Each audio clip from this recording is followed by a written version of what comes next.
Glória a Deus. Amém? Cumprimento os irmãos com a paz do Senhor.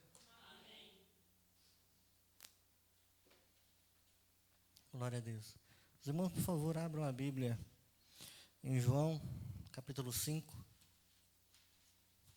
João, capítulo 5, versículo de número 1.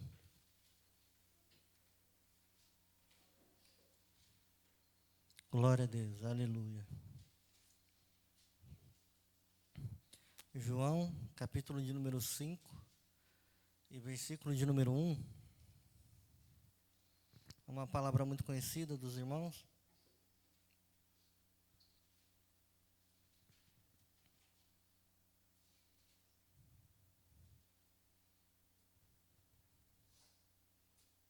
Amém? Os irmãos acharam? Vamos ler do versículo de número 1 até o versículo de número 18. Lembrando que quando a gente terminar de ler, os irmãos permaneçam com as suas Bíblias abertas, amém? Que diz o seguinte: a cura do paralítico de Betesda. Passado certo tempo, houve uma festa dos judeus e Jesus subiu para Jerusalém. Em Jerusalém, perto da porta das ovelhas, havia um tanque chamado Betesda, na língua dos hebreus, o qual tem 5 pórticos, ou 5 tanques, né?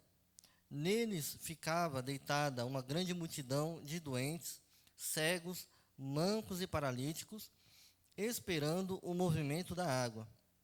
Pois um anjo do Senhor descia de tempos em tempos ao tanque e agitava a água. Então, o primeiro que ali entrasse, depois do movimento da água, sarava de qualquer doença. Estava ali um homem enfermo havia 38 anos. Vendo-o deitado e sabendo que vivia assim há muito tempo, Jesus lhe perguntou: queres ser curado?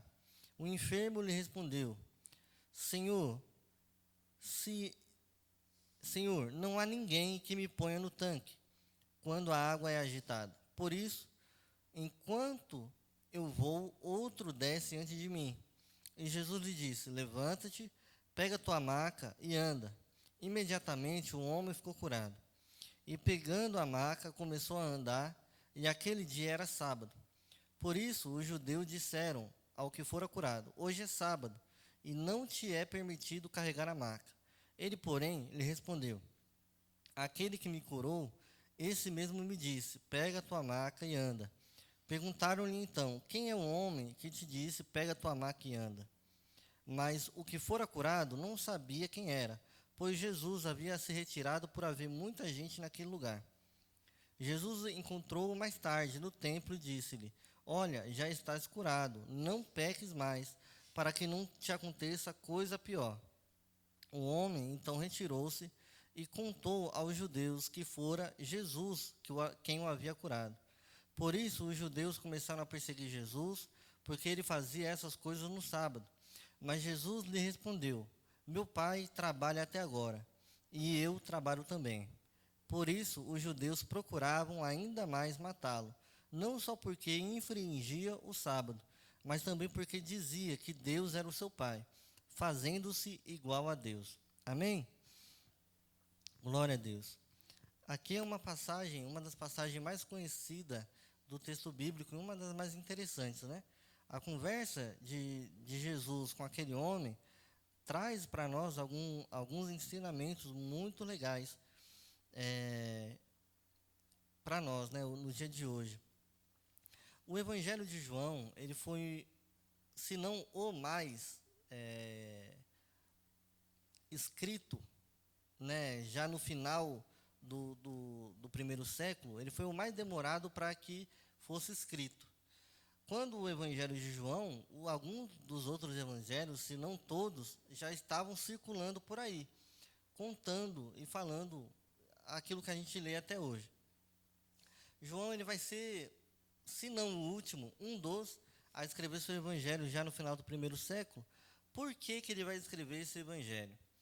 Porque na época já se estava havendo a dúvida da santidade, e não só da santidade, mas da divindade, principalmente de Cristo. Então já estava pairando a dúvida que Cristo era filho de Deus e que ele era um ser divino também. Então ali já havia essa dúvida. E João vai escrever o evangelho dele tardio, porém com esse propósito de mostrar a divindade de Deus.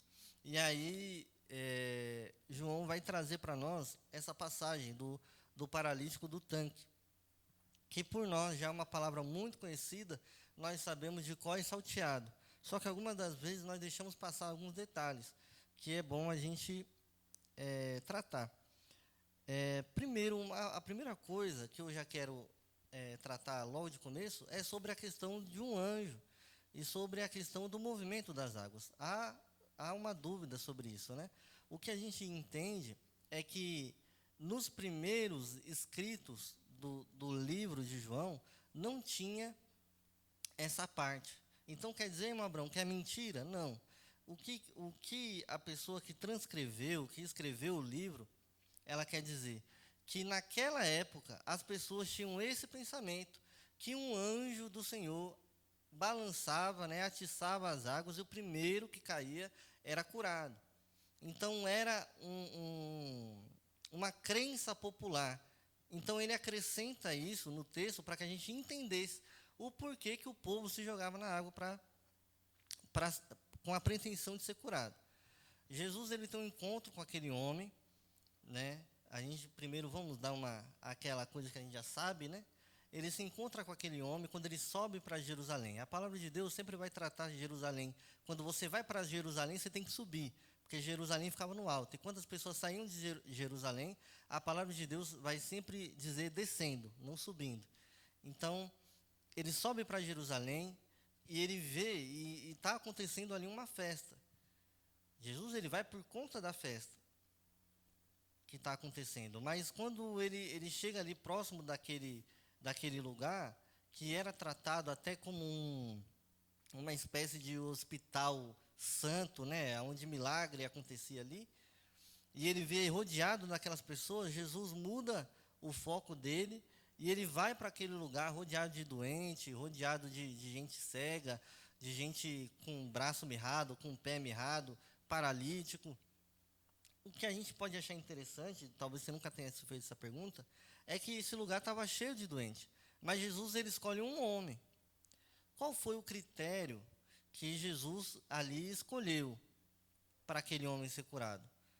É um dos pontos, né? Aquele lugar estava cheio de doentes. A Bíblia não fala que Jesus saiu passando a mão na cabeça de todo mundo e todo mundo saiu dali curado. A Bíblia fala que Jesus foi para aquele lugar, viu aquele homem que sofria 38 anos. Jesus reconhece e sabe que aquele homem está sofrendo há 38 anos e ele cura ele. A Bíblia não fala de João não fala de nenhum outro relato, de ninguém coxo, de ninguém com dor de cabeça, ou de outro cego que Jesus curou ali naquela ocasião.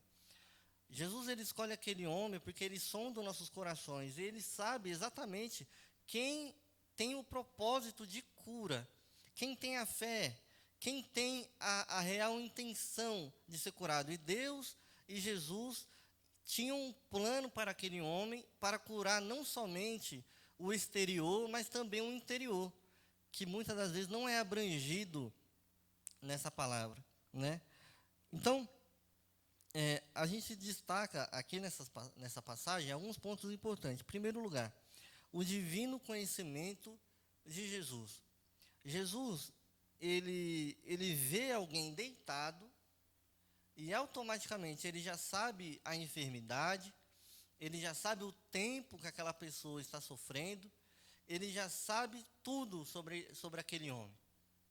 Ele sabe distinguir um coração quebrado, mesmo numa multidão turbulenta. Aquele local, irmão, talvez não era um local muito alegre para você estar fora do momento do milagre. Talvez a maior parte do tempo, aquele lugar era um lugar de gente doente. E lugar de gente doente não é um lugar onde tem muita alegria. Quem já ficou um tempo no hospital sabe que não é um lugar muito alegre. Você não toma um tempo do seu dia para... Eu vou num parque, eu vou no shopping, eu vou assistir um filme. Mas você não tira um tempo do seu dia para ir onde tem gente enferma, multidão de gente enferma, porque ali não tem alegria. Mas Jesus, ele sabe reconhecer e ele sabe o mais importante, que é o quê? Identificar os corações feridos. E não somente as nossas dores externas. Não somente ele vê o nosso braço quebrado ou a lepra de qualquer um, mas ele vê o nosso interior. E naquele momento, Jesus, ele chega naquele lugar e ele já sabe que aquele homem está numa causa perdida. Ele sabe o coração e ele entende o coração daquele homem. Ele entende os pensamentos que aquele homem tem sobre a relação que ele tem com as outras pessoas. Ele já sonda um entendimento e um pensamento daquele homem sobre a situação que ele se encontra. E muitas das vezes a gente não para pensar que Deus, nós falamos, Deus sonda o nosso coração. Mas a gente não para pensar que Deus realmente sonda tudo que envolve a gente. Jesus, naquele momento, ele já sabia a enfermidade, mas ele também já sabia o tempo, mas ele também já sabia o que aquele homem pensava, ele também já sabia o que ele achava sobre a enfermidade dele, e vai dizer que muitas das vezes nós não temos esse pensamento, e muitas das vezes nós também não trazemos ele à tona para nós mesmos, mas nós pensamos na nossa mente. Nós estamos passando por uma luta, nós temos pensamentos, o porquê que nós estamos passando por esse momento, por essa dificuldade, o porquê que eu estou sofrendo, o porquê que eu estou desse jeito, o porquê que todas as vezes que eu tento pular, alguém vai na minha frente.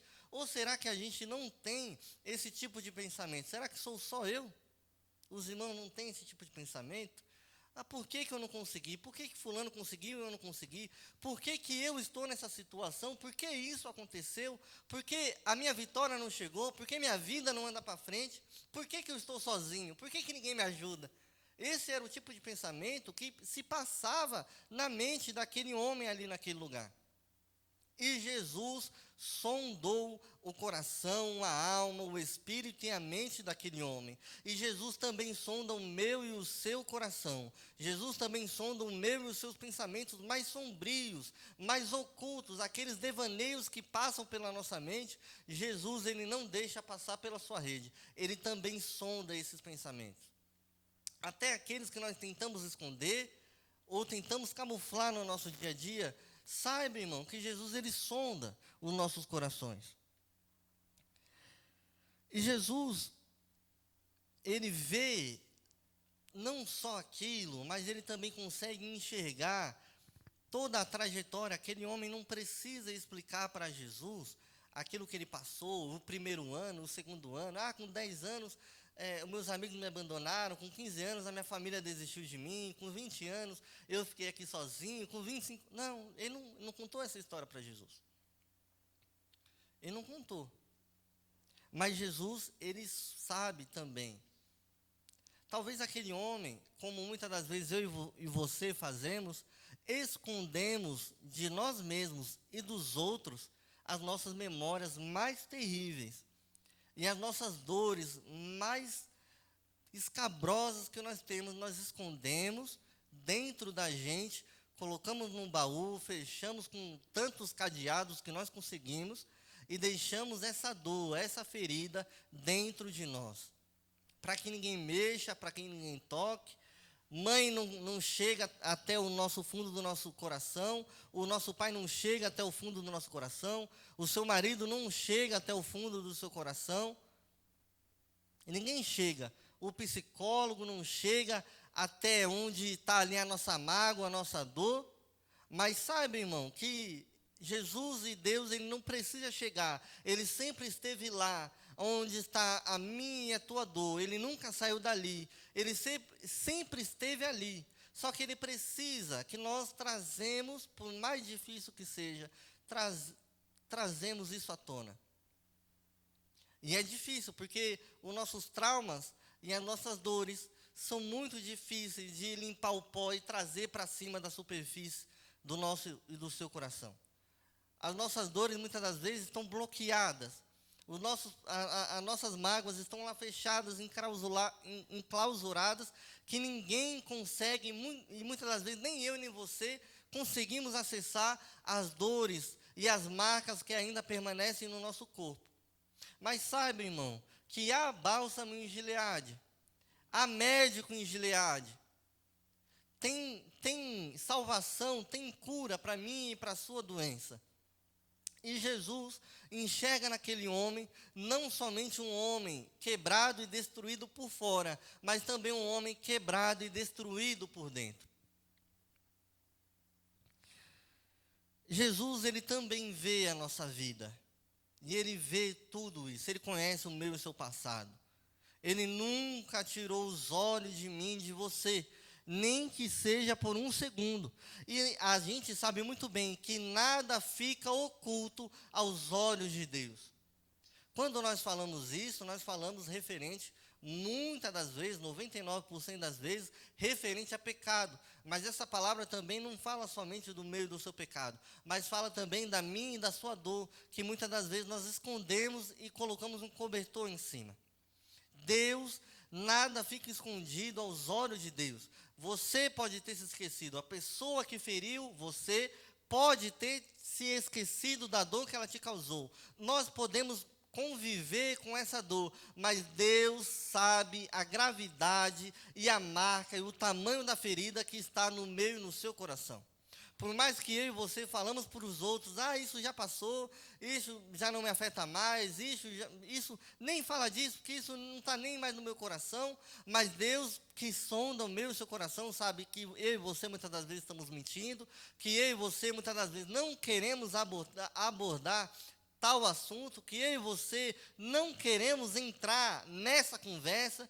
Quando a conversa vem à tona, nós queremos mudar, nós queremos sair dali, nós queremos fugir, nós saímos do cômodo. Mas Deus, ele sabe.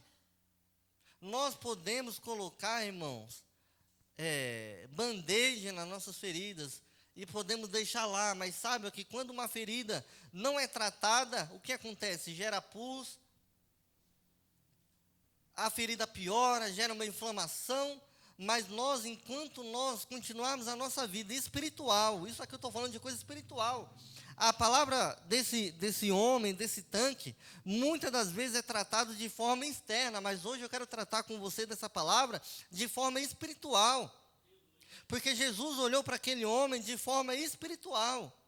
E ele olhou não somente o externo, mas sim o interno daquele homem.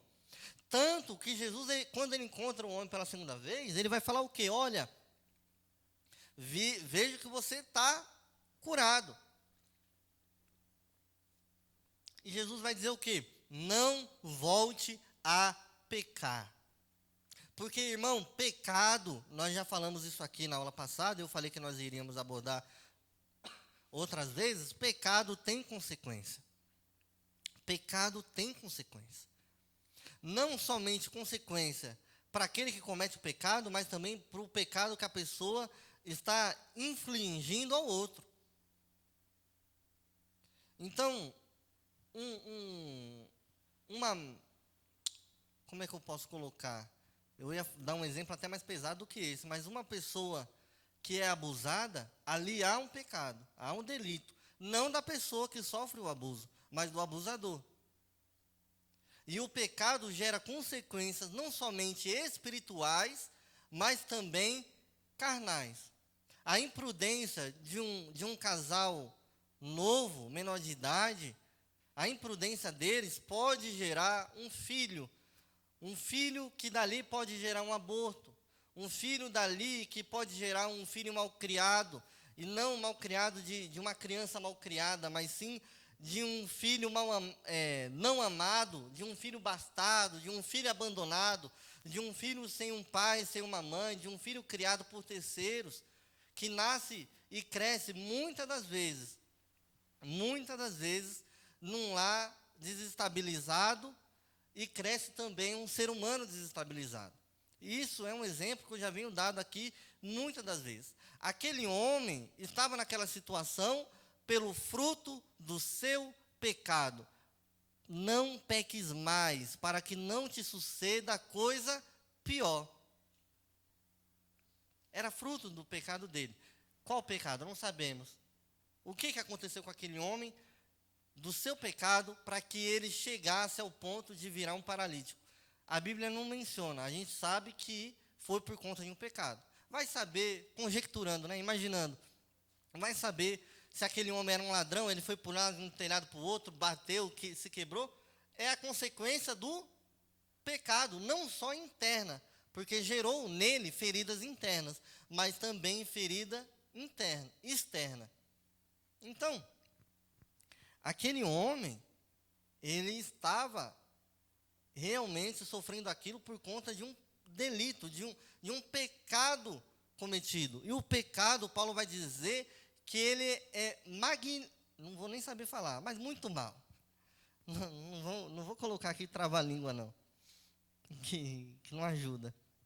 Mas a gente sabe que nada disso fica oculto aos olhos de Jesus. Nem o pecado daquele homem, porque Jesus reconheceu o pecado dele e entendeu o que tinha acontecido. A gente sabe que Caim tentou fugir de Deus. A gente sabe que Acã tentou esconder o seu roubo quando ele roubou. A gente sabe que Davi também tentou esconder o seu adultério, mas o Senhor estava vendo. E com todos esses homens, Deus foi tratar. E você não fique pensando que vai ser diferente comigo e com você. Deus vai tratar, irmão. Sendo você aquele que comete o pecado, mas sendo também, muitas das vezes, o transgredido. Deus também tem tratamento para as pessoas que sofrem. E não tem ninguém na face da terra que não sofreu um pecado e que também não transgrediu o outro através de um pecado. Não tem ninguém na face da terra. Então, no final das contas, Deus tem tratamento comigo e com você na face da terra, irmão. Deus, ele tem que lidar com essas feridas, com essas lacunas que são abertas no meu e no seu corpo. E não é diferente na vida daquele homem. Esse texto mostra a gravidade do pecado, porque este homem está sofrendo pelo seu pecado. Diferentemente daquele homem que os discípulos vão dizer, né? Jesus, quem pecou, seu pai ou sua mãe? Né? Querendo imputar ali até uma maldição hereditária, né? Os judeus acreditavam muito nisso. Não, mas, veja, ali naquele momento, o que foi que ativou naquela multidão que inicia o milagre? Porque nós sabemos que aquele lugar estava repleto de gente doente. O que naquele lugar inicia o milagre de Jesus? Não foi a fé ativa do homem, né? Porque ali, quando Jesus pergunta uma coisa, ele responde com outra, né? E a gente vai voltar daqui a pouco no texto. Não foi um clamor insistente, porque aquele homem não clamou. Foi simplesmente aquele homem, se você parar para analisar, ele não teve em Jesus atitude nenhuma. Talvez ele já tivesse aplicado as suas forças naquele tanque muitas das vezes.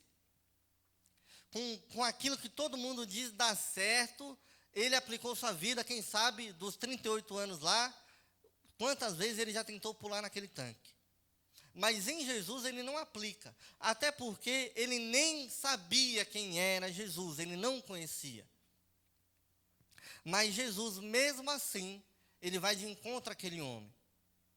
Mesmo a gente não querendo, mesmo a gente se negando a tratar do nosso pecado ou das nossas feridas, Jesus, ele ainda marca encontro na terra comigo e com você, para tratar das nossas mágoas, para tratar dos nossos pecados, para tratar das nossas mágoas.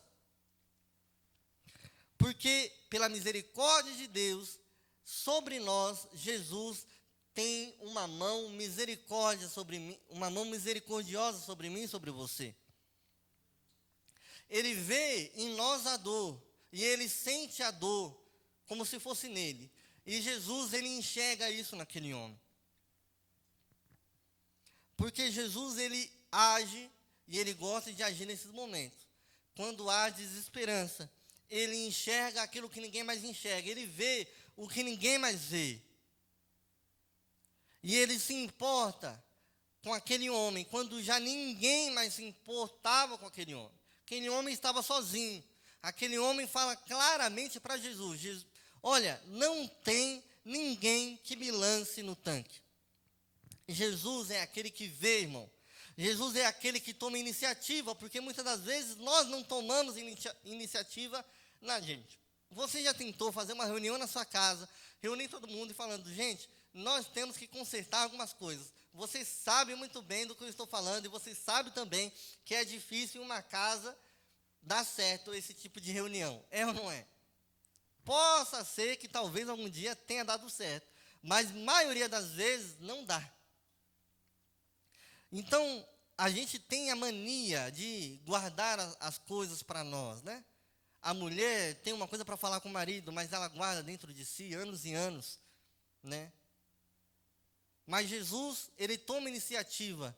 Deus, ele toma iniciativa para nos curar, irmão.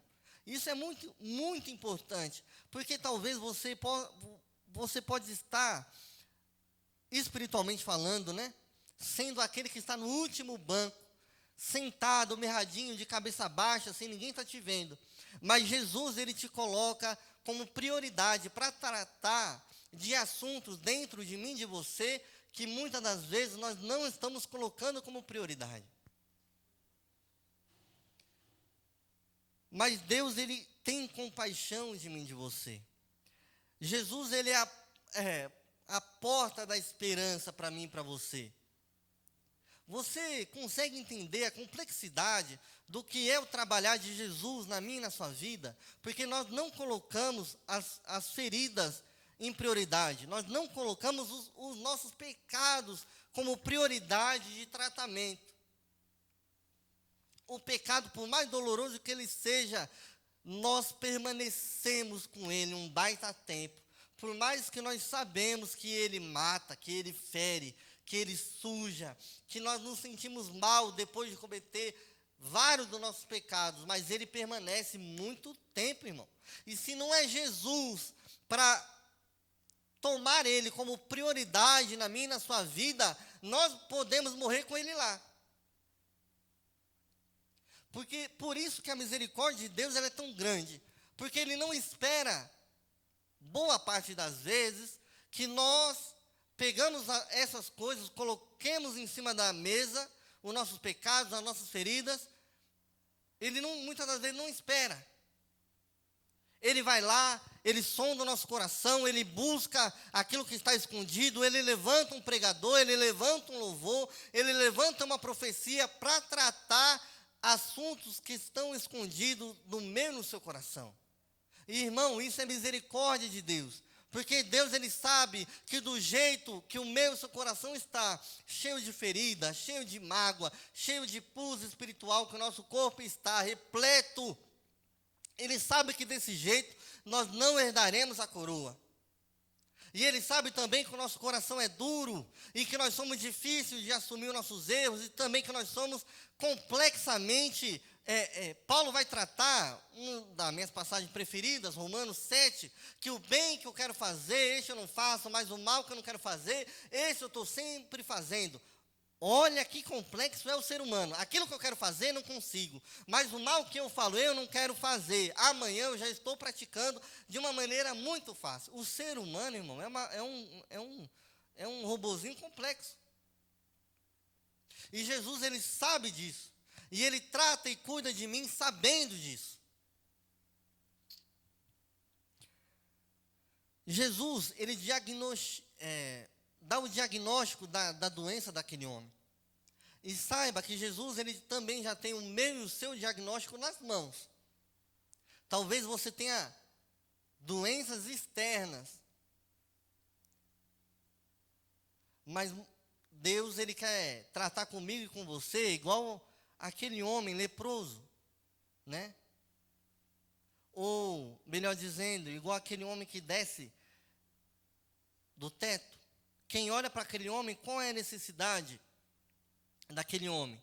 A primeira necessidade de um homem sem movimento, que desce de uma maca do teto e para na frente de Jesus. Qual é a necessidade daquele homem? Os irmãos podem ter essa resposta? O homem não consegue andar.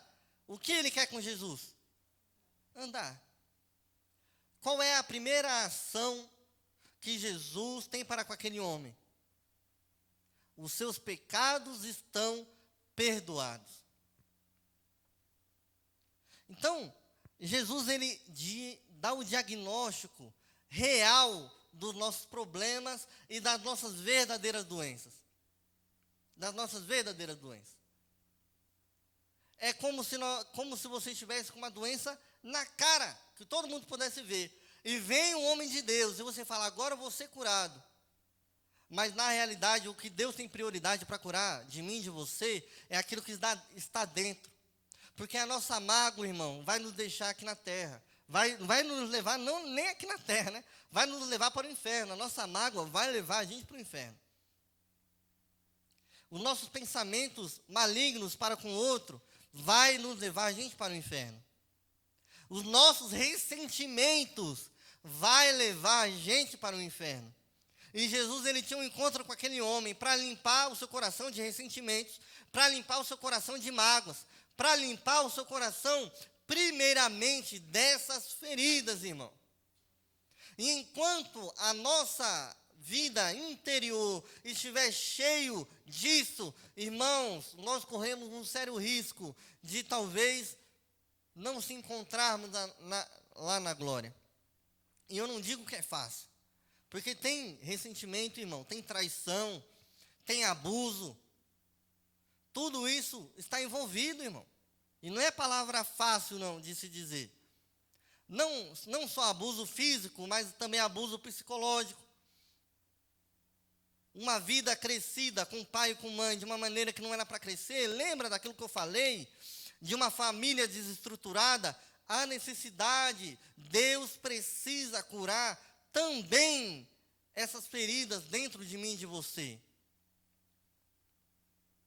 Por isso que muitas das vezes cai sobre nós, um povo crente, um povo que está dentro da casa de Deus, síndrome do pânico, depressão, também cai sobre nós.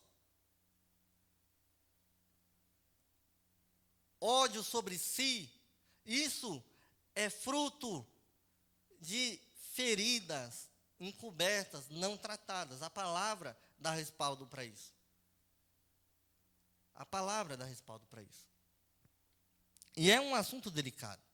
Por isso que eu preparei essa aula inteira só sobre isso. Para ser curado, aquele homem precisava reconhecer as suas próprias doenças.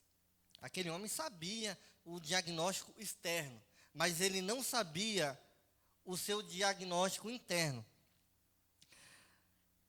É preciso a gente identificar as áreas da nossa vida que precisam de cura. Porque talvez se eu for perguntar para a Denise, ela vai falar, eu não preciso de nada, Abraão. Ela não vai falar para mim. Eu não vou falar para a Denise, Mandinha. Eu não quero que a Denise saiba a minha fragilidade. E muitas das vezes, para nós parecermos ou colocarmos na nossa mente que nós somos fortes, meu irmão Vitor, nós escondemos as nossas fragilidades de nós mesmos. Quais as vezes que alguém chegou até você para contar as suas fragilidades? Falar, Abraão, eu preciso te contar, meu. Eu preciso te contar uma coisa, que de quando eu era criança, que eu preciso me libertar disso. É raro, viu, irmão? Se já acontecer com você, saiba que você é alguém muito especial para essa pessoa. Mas já aconteceu com vocês? Só para eu entender, para quem essa palavra está vindo, né? Mas nós precisamos reconhecer isso. As feridas têm que ser limpadas, irmão. Tem que haver um diagnóstico. Porque da boca para fora sai, eu perdoei, mas dentro do coração tá, eu não consigo esquecer. Aquele homem precisava entender. Não adianta fazer de conta que não aconteceu. Não adianta fazer de conta que não existe mais. Porque lembra que tudo Deus vê, irmão. Então, o que nós devemos fazer para com Deus, que muitas das vezes falta no nosso dia a dia, é jogar limpo com Deus. E a gente não joga limpo com Deus, porque 99, para não dizer 100% do nosso tempo, nós não jogamos limpo com os outros. Então nós não estamos acostumados a jogar limpo com ninguém, nem com Deus. Irmão Abraão, como assim não quer jogar limpo? O que é jogar limpo? É falar. Quantas das vezes você falou aquilo que você não consegue verbalizar para ninguém e você falou com Deus? Quantas das vezes você cometeu uma coisa asquerosa, uma coisa terrível? Você causou caos, você foi transgressor, você foi usado pelo maligno e você teve a responsabilidade de dobrar os seus joelhos e falar: Deus, hoje eu estou com vergonha mesmo. Se fosse outro que tivesse feito o que eu fiz, eu acho que não estava vivo na face da terra. Se tivesse feito o que eu fiz para comigo, eu tinha arrumado uma briga, eu tinha matado. Quantas das vezes nós tivemos a coragem, a pachorra de dobrar os nossos joelhos e orar para Deus nessa sinceridade, jogando limpo? Ou quantas das vezes você dobrou seus joelhos e falou: Deus, eu odeio meu pai? Porque tem gente que não gosta de pai nem de mãe, né? Eu odeio meu pai, eu odeio minha mãe, eu odeio meu irmão, eu não consigo ver o meu familiar. Deus, eu não queria ter esse filho. Deus, eu não queria ter essa filha. Deus, eu não queria ser mãe. Deus, eu não queria ser pai. Você acha que nós vivemos num mundo cor-de-rosa, que esses pensamentos, talvez você possa estar escandalizado, ou talvez você possa estar surpreso, porque Deus está falando isso com você nessa noite. Mas você sabe muito bem que esses pensamentos terríveis podem passar dentro do meio do seu coração. Maldita a hora que eu fui ter esse filho, o filho tribulento. Maldita a hora que eu aceitei casar com esse homem. Quantas das vezes você teve a sinceridade para dobrar os seus joelhos e falar: Deus, restaura o meu coração e meu casamento, começando por mim. Seu marido não pode ser o nota 10, mas esse pensamento não provém do Senhor. Não provém. Seu filho pode ser terrível, mas este pensamento não vem de Deus. O seu casamento pode não ser o nota 100, mas esse tipo de pensamento não provém de Deus. E Deus precisa, e você precisa jogar limpo com Deus sobre a sua vida interna e espiritual, irmão. Ah, mas eu passei dificuldade e ninguém foi comigo, e ninguém foi na minha casa, e ninguém cuidou de mim, e todos me abandonaram. E aquele que eu mais amava, irmão Sérgio, me abandonou. E quando alguém falou: olha, vai lá ter com ele, vai lá ter com ela, que ela precisa de você, ele negou umas 3 vezes. Eu falo: não, depois eu vou, estou no trabalho. Não, quando der eu vou. Ah, mas eu gostava tanto de andar com meu amigo, mas nós tivemos um desentendimento, e agora nós não somos amigos mais. Mágoa. Ah, não, eu perdoei, eu só não ando mais junto, eu perdoei, dependendo da gravidade, tá, irmão? Vamos ter bom senso, né? Ah, igual Paulo e Barnabé, né? Brigaram, discutiram por conta de Marcos. Barnabé queria levar, Barnabé queria levar Marcos, Paulo não queria. E aí começaram: eu quero levar. Não, mas ele já nos abandonou. Então, aí provavelmente essa ideia surgiu de Paulo, né? Então, Barnabé, faz o seguinte: vai você com Marcos, e eu pego Silas e eu vou com Silas, porque junto não dá. Mas no final, Paulo teve que reconhecer o ministério de Marcos. Paulo teve que reconhecer. No final, na sua última carta escrita para Timóteo, que nós temos ali para ler, né? 2 Timóteo, Paulo vai dizer: Timóteo, faz o seguinte, traz Marcos para mim, que ele é muito importante para o evangelho. E aí eu brinco com o pastor Raildo e falo: pastor Raildo, eu convivo, eu estou com ele, nós participamos da obra, mas na minha casa ele não vem mais. Eu passeava com ele, agora eu não passeio mais, porque nós tivemos um desentendimento, que é diferente de outras coisas, irmão. Vamos colocar cada coisa no seu grau, né? Tem coisa, meu irmão, que você tem que liberar perdão e, pela misericórdia de Deus, Deus com certeza vai deixar essa pessoa voar para não te deixar sofrer, né? Com certeza. Mas, pesado, né, o estudo de hoje. Eu tenho certeza que esse estudo não é em vão, irmão. Eu tenho certeza que esse estudo não é em vão. Deus precisa que você abra o seu coração e Ele tire todas as farpas que nele ainda tem. Talvez você tenha se convertido e algumas farpas foram tiradas. E aí a pessoa se sente tão bem, nossa, eu estou tão leve, mas ainda tem alguma coisinha ali. Aí tem uma campanha de quebra de maldição, aí vai lá e você vai abrindo o seu coração e você fala, ai, nossa, pastor, eu me sinto tão leve. E aí Deus está lá de cima vendo, mas ainda tem farpa nesse coração. Porque a gente vai achando que vai passando o tempo e Deus vai se esquecendo. Mas Deus não se esquece. Deus, Ele sabe que ainda tem coisinha aí dentro de mim e de você, de mim também, que precisa ser tratada, que precisa ser curada, que o perdão precisa ser dado. Aquele homem precisava lidar com os dramas da sua consciência. Ele era uma pessoa traumatizada. Tu quer ser curado? Olha o que ele vai falar. Não tem ninguém. É uma pessoa revoltada. É uma pessoa revoltada. Eu consigo ver aquele homem dizendo essas palavras com... como é que a gente pode colocar essa palavra, né? Indignado. Tu quer ser curado? Você quer ser curado? Aí, nós, por incrível que pareça, nós temos uma dificuldade, irmão, para ser curado. Nós temos uma dificuldade para ser curado. Porque quando alguém vem de encontro com nós para tratar, eu magoei algum de vocês. E com certeza algum dia eu posso ter magoado. Aí eu vou chegar em você. Vou dar um exemplo aqui da minha mãe. Magoei minha mãe está, nossa, muito triste comigo. Muito triste. E aí a Maélia descobre isso e chega em mim e fala, Abrão, você vacilou. Você falou de uma forma, você exagerou, você passou do ponto. Aí eu falo, é verdade, Maélia? É verdade. Vai lá, conversa com a mãe, pede perdão.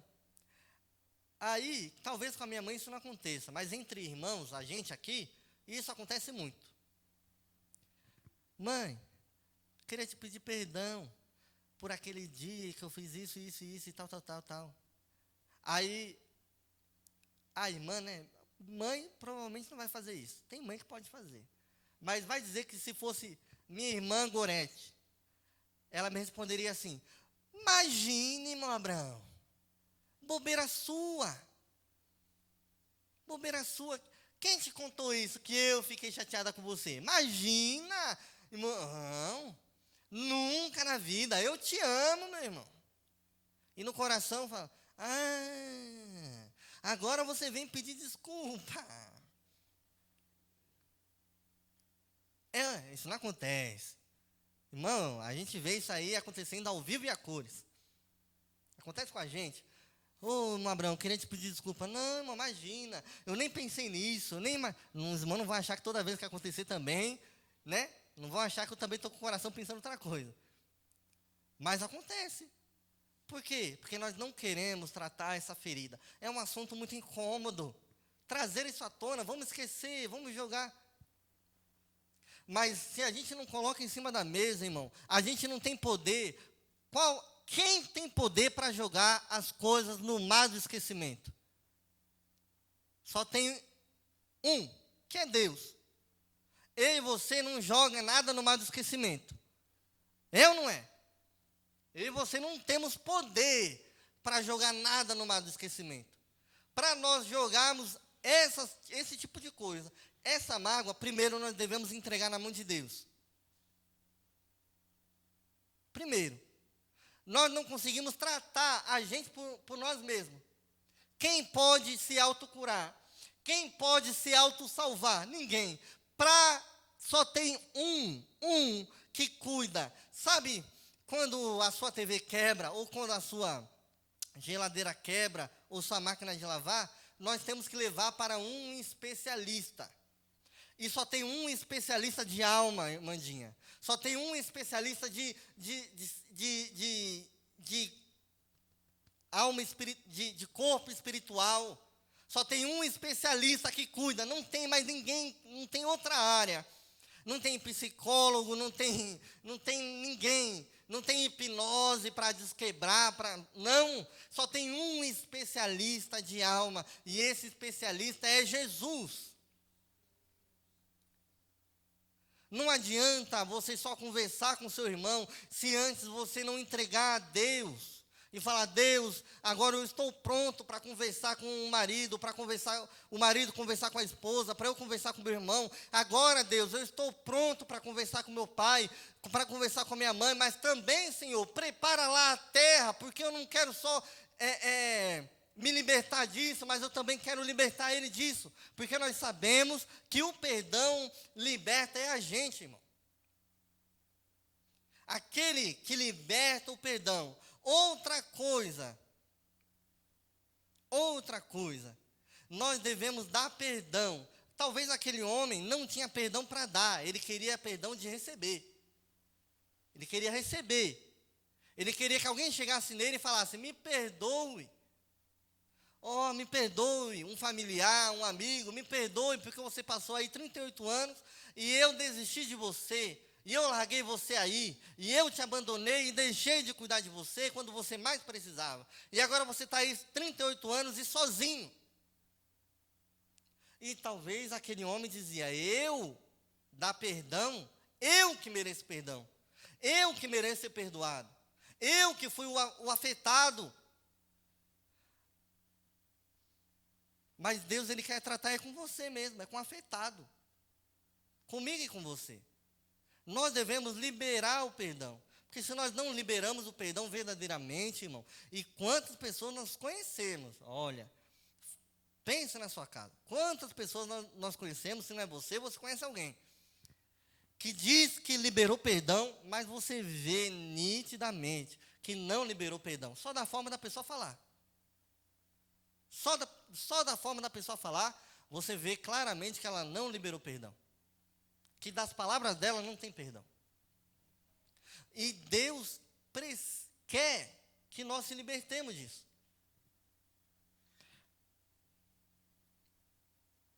Irmãos, o perdão, ele é uma dádiva.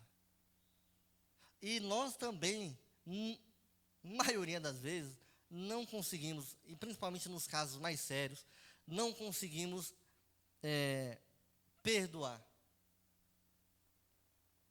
Por isso que nós também, para perdoar, nós precisamos de Jesus. Agora, qual foi a última vez que eu e você dobramos nossos joelhos e voltamos, nós tratamos sobre nós, né? Agora vamos tratar para com o outro. Deus, eu falo que eu perdoei, mas eu não perdoei. Eu falo que eu amo, mas na realidade eu odeio, eu não suporto, não quero estar perto. Olha, se eu pudesse sentar nesse banco e a irmã pudesse sentar lá, por favor, Senhor, eu preciso ser tratado.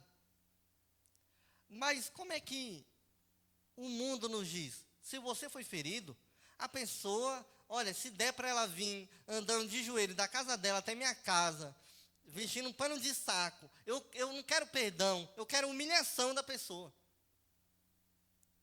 Eu não quero perdão. Isso é coisa de Deus? Isso é sentimento de Deus? Não é, irmão.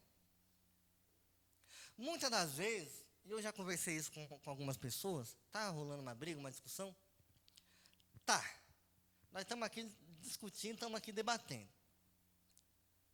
O que você quer dessa pessoa? Porque nós temos que ter metas, né?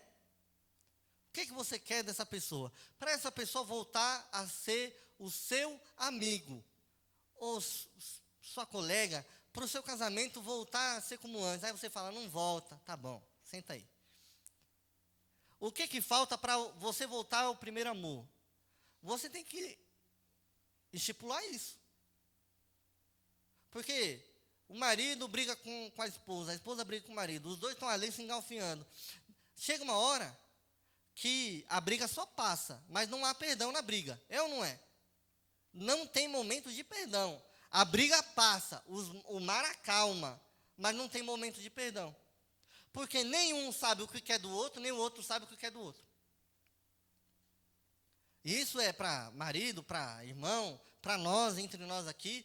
O que eu quero do irmão que me ofendeu? Eu quero pedir de perdão? Se eu quero pedir de perdão, se ele me pedir perdão. Agora tem gente que oferece o pedido de perdão, dá uma cesta, fala, olha, vem na minha casa que eu vou dar-lhe um almoço para você e para sua família, eu vou fazer um churrasco, e a pessoa não perdoa. É ou não é? É ou não é? O coração do ser humano é ruim, e a pessoa não perdoa. Eu era muito turbulento com meu pai e com a minha mãe, quando eu tinha 16, 15, 17 anos. Hoje você é? Não, mas você perdoou o ser humano de 15, 16, 17 anos, de 18, de 20, sei lá, perdoou o pai e a mãe? Não perdoou. Aquele ser humano ainda odeia, aquele ser humano ainda, meu pai não estava certo não. Então, o que ele precisa mais fazer? Porque vai chegar um momento, meu irmão, que se nós fizermos essa autoanálise, nós vamos chegar num ponto que é muito crítico, que é qual, irmão Abraão? Não tem nada que o outro faça que me faça eu perdoar. O que o outro pode fazer para você dar perdão a ele? Se você, dependendo da gravidade, dependendo da situação, você vai chegar nessa conclusão. Nada, irmão Abraão. Nada, nada, nada, nada. Eu posso falar para ele que eu perdoei. Ele pode estar no churrasco de família. Eu posso ir lá visitar ele ou ir no funeral. Tem gente que é assim. Mas não tem nada que ele faça. Não tem nada que possa redimir ele.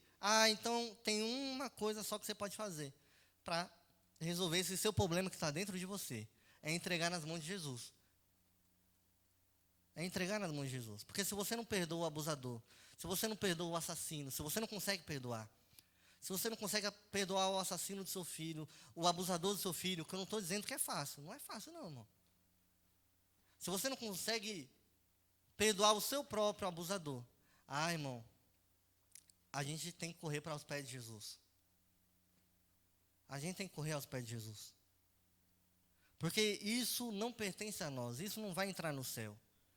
Esse coração cheio de farpa precisa ser tratado, precisa ser curado. Você precisa perdoar a traição, você precisa perdoar o abandono, você precisa perdoar a falta de amizade. Nós éramos tão amigos, nós andávamos juntos para cima e para baixo, aquela pessoa me traiu, aquela pessoa me abandonou, aquela pessoa me deixou para trás. Nós precisamos tratar. Deus precisa entrar com poder e graça em nós, para que nós possamos agir com poder e graça nos outros, irmãos. Deus precisa usar eu e você com grande poder e com grande graça, para que a graça de Deus, que limpa todo o nosso mal, que limpa toda a nossa mágoa, reflita em nós para com os outros. Porque os outros vão sentir, irmão.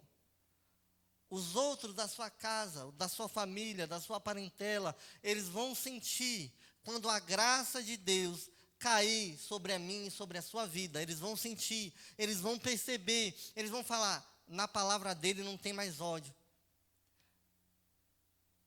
Na convivência dele não tem mais rancor. No tratamento dele não tem mais mágoa. E saiba, irmão, que Deus vai operar grandes coisas através do meu e do seu coração. Deus quer usar a minha e as suas mãos, irmãos, para operar milagres e maravilhas. Não só de um paralítico levantar, mas internamente, irmãos. Nós precisamos, irmãos, ser mãos de Deus na terra, para expurgar, para extirpar o pecado da nossa vida, e expulsar o pecado da vida dos irmãos ao nosso redor.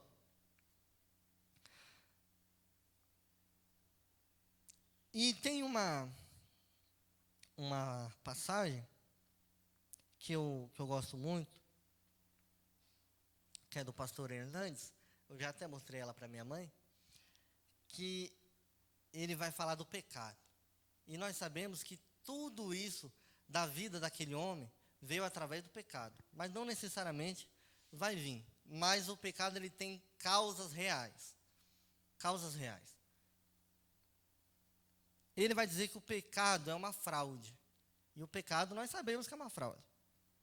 Mas o pecado é uma fraude porque ele promete prazer, promete alegria, e ele paga com desgosto. E ele dá para você desgosto. Porque esses dias eu estava com um irmão, já convertido, e ele falando, eu ia muito no prostíbulo, eu ia muito em casa de prostituição, procurando prazer e alegria. Mas o que eu tinha depois era desgosto. O pecado, ele promete prazer e ele te entrega o desgosto no final. Ele promete liberdade, mas na realidade ele escraviza eu e você. Porque nós vamos para o pecado dizendo, eu quero curtir, eu quero zoar, eu quero viver, mas quando você percebe, você quer sair dali e você não consegue. Ele aponta para você e diz que ali é vida. Mas quando você dá na conta, você está morto por dentro. O pecado é enganador, irmão. Porque ele é proveniente do enganador. Ele é uma fraude, irmão. E ele vai fazer eu e você ir mais longe do que nós queríamos ir. Tem gente que vai para um lugar, sabe que o lugar é mau, mas quando está lá, já passou de onde queria ir. Já cometeu um pecado que nem era o pecado que queria cometer. E ele vai manter você muito mais tempo do que você quer ficar. Essa palavra para mim, ela é muito forte. E ele vai custar um preço muito mais alto do que você quer pagar. Porque o pecado é assim, irmão. O pecado nós vamos querendo fazer. Nós vamos querendo ter gozo para a nossa alma. Nós saímos de lá com um desgosto. Nós vamos querendo ir para tal lugar. Quando nós percebemos, nós estamos num nível pior ainda do que nós queríamos estar.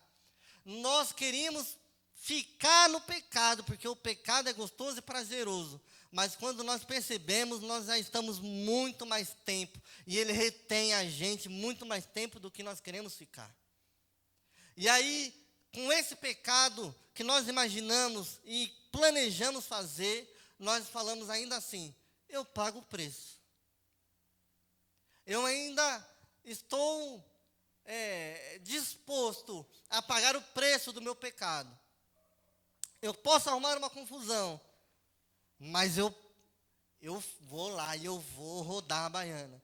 Eu vou pagar o preço do meu pecado. Só que o pecado, ele é como se ele tivesse lá 100. E aí quando você fala, eu estou disposto a pagar, aí vem o diabo e aparece um 0 no final. E você vai pagar um preço maior do que você estava disposto a pagar.